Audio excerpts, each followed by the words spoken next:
And I do believe that we have rotten politics, and I'm not using that as an exaggeration. Hey everyone and welcome. In this video we're going to be having a look at a Twitter conversation that was had by a Spectator reporter, Fraser Nelson, and the chairman of the SAGE COVID Modelling Committee. Now this was in regards to the papers that have been published by SAGE envisaging anything from 200 to 6,000 deaths a day from Decepticon, depending on how many more restrictions we'll get, up to and very much including another lockdown. So the SAGE are effectively wanting us all to be locked down because obviously the definition of insanity is nothing to do with repeating the same things over and over and expecting different results. It's got nothing to do with that, has it? So I thought we'd have a look at the actual conversation, but before we do, let's have a look at the SAGE person that's talking, shall we? His name's Graham Medley. You may remember him from other predictions of amazing swamp fraggle proportions like lurgy Christmas guidance. Public should mix less at Christmas to avoid real possibility of overwhelming the NHS. Or this one. Hospitals likely to be overwhelmed by Decepticon, government advisor warns. Or possibly this one. Omicron wave will soar past last January's peak and could overwhelm the NHS within weeks. Is anyone getting sick of being beaten over the head with the three-letter NHS? Anyone? And the last one? Here's another one. Decepticon cases will be staggering in days and could overwhelm the NHS.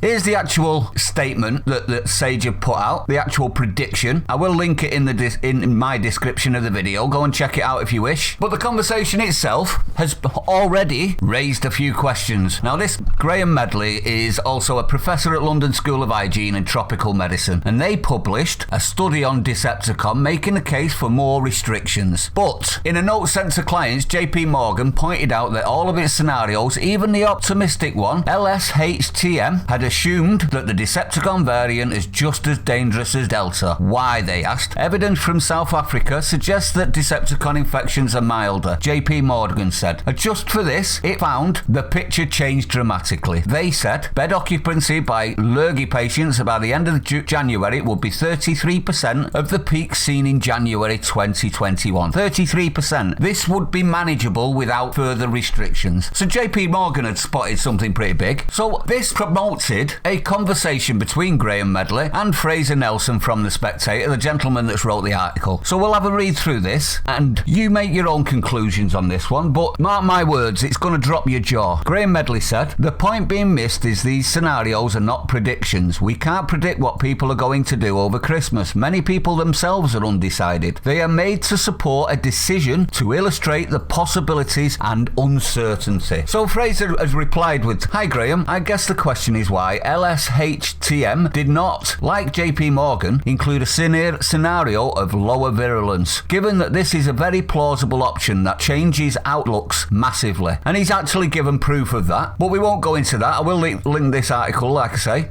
Graham replied with, what would be the point of that? Not a snarky question, genuine to know what you think decision makers would learn from that scenario. So in other words, they're not even bothering to look at best case scenarios, they're just looking at the worst case scenario. So Fraser has replied with, in the low virulence scenario model by JP Morgan, no further restrictions would be needed, so harm to the economy and society might be averted. Can I ask why you didn't think this less alarming and quite plausible scenario was worth including? Like yours, a genuine question. And this is where it gets interesting, everyone. Graham replied with, you know the answer. That's what the paper says. If someone draws a line on a graph, it doesn't add any further information. Decision makers are generally only interested in situations where decisions have to be made. So Fraser replies with, I may be being thick, but I'm afraid I don't know the answer. Why would you not, for completeness, add a scenario where Omicron is less virulent and more restrictions are not needed?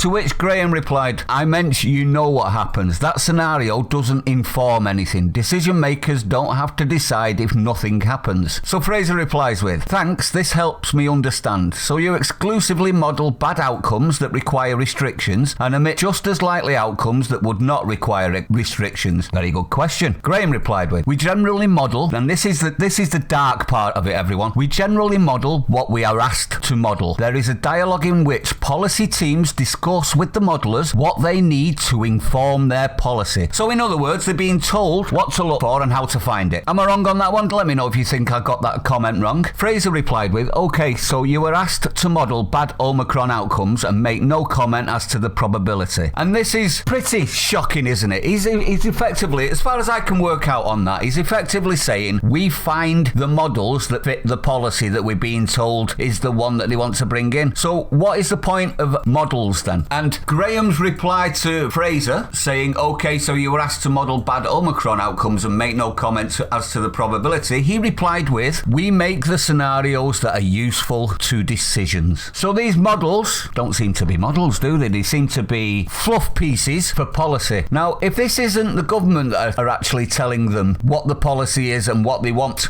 the modelling to discover, who is it? Could it be the civil service? And if that is the case, or anyone else, who's running the country, everyone? Anyone? Absolutely disgraceful, this. And it's just more proof and more evidence that Sage are not worth the paper they're written on, in my honest opinion. To do this, it's the same principle as a poll, isn't it? You ask the right questions at the right time to get the right answers. Absolutely disgraceful, because this has crippled the country for 2 years plus. Now, Reg hits the nail on the head with this one. This entire exchange left me open-mouthed to think all the livelihoods at stake here, mainly because they don't see the need to model accurate outcomes, as it will not make the government take any action. Effing scandalous. Let me know what you think though, everyone. I'd like to know your opinion. If you're new to the channel, don't forget to hit the like, comment, subscribe, hit the bell icon, share it out. Stay sane, I'll see you on the next one.